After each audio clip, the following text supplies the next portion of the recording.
आखिर क्यों दिया राम ने लक्ष्मण को मृत्युदंड। ये घटना उस वक्त की है जब श्री राम लंका विजय करके अयोध्या लौट आते हैं और अयोध्या के राजा बन जाते हैं। एक दिन यम देवता कोई महत्वपूर्ण चर्चा करने श्री राम के पास आते हैं। चर्चा प्रारंभ करने से पूर्व वो भगवान राम से कहते हैं कि आप जो भी प्रतिज्ञा करते हो उसे पूर्ण करते हो। मैं भी आपसे एक वचन मांगता हूँ कि जब तक मेरे और आपके बीच वार्तालाप चले तो हमारे बीच कोई नहीं आएगा और जो आएगा उसको आपको मृत्युदंड देना पड़ेगा। भगवान राम यम को वचन दे देते हैं। राम लक्ष्मण को यह कहते हुए द्वारपाल नियुक्त कर देते हैं कि जब तक उनकी और यम की बात हो रही है वो किसी को भी अंदर न आने दे, अन्यथा उसे उन्हें मृत्युदंड देना पड़ेगा। लक्ष्मण भाई की आज्ञा मानकर द्वारपाल बनकर खड़े हो जाते हैं। लक्ष्मण को द्वारपाल बने कुछ ही समय बीतता है। वहाँ पर ऋषि दुर्वासा का आगमन होता है। जब दुर्वासा ने लक्ष्मण से अपने आगमन के बारे में राम को जानकारी देने के लिए कहा तो लक्ष्मण ने विनम्रता के साथ मना कर दिया।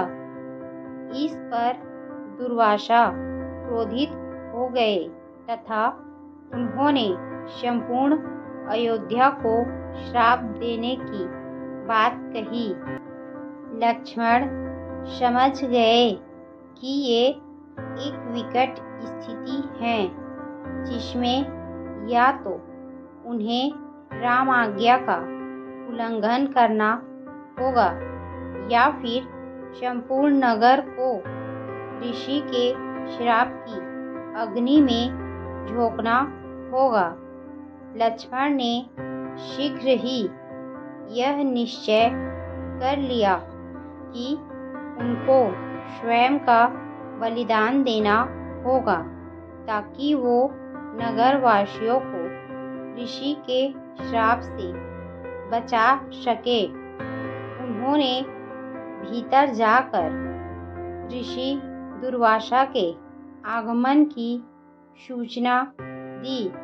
राम भगवान ने शीघ्रतम से यम के साथ अपनी वार्तालाप समाप्त कर ऋषि दुर्वासा की आवभगत की, परंतु अब श्री राम दुविधा में पड़ गए क्योंकि उन्होंने अपने वचन के अनुसार लक्ष्मण को मृत्युदंड देना था। वो समझ नहीं पा रहे थे कि वो अपने भाई को मृत्युदंड कैसे दे, लेकिन उन्होंने यम को वचन दिया था जिसे निभाना ही था। इस दुविधा की स्थिति में श्री राम ने अपने गुरु का स्मरण किया और कोई रास्ता दिखाने को कहा।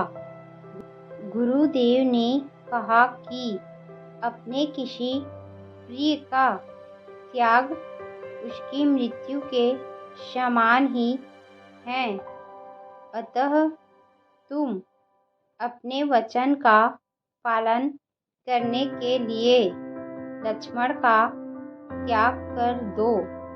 लेकिन जैसे ही लक्ष्मण ने यह सुना तो उन्होंने राम से कहा कि आप भूल कर भी मेरा त्याग नहीं करना।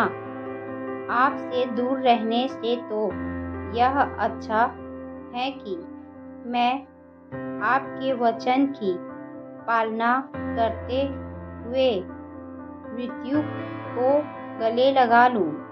ऐसा कहकर लक्ष्मण ने जल समाधि ले ली।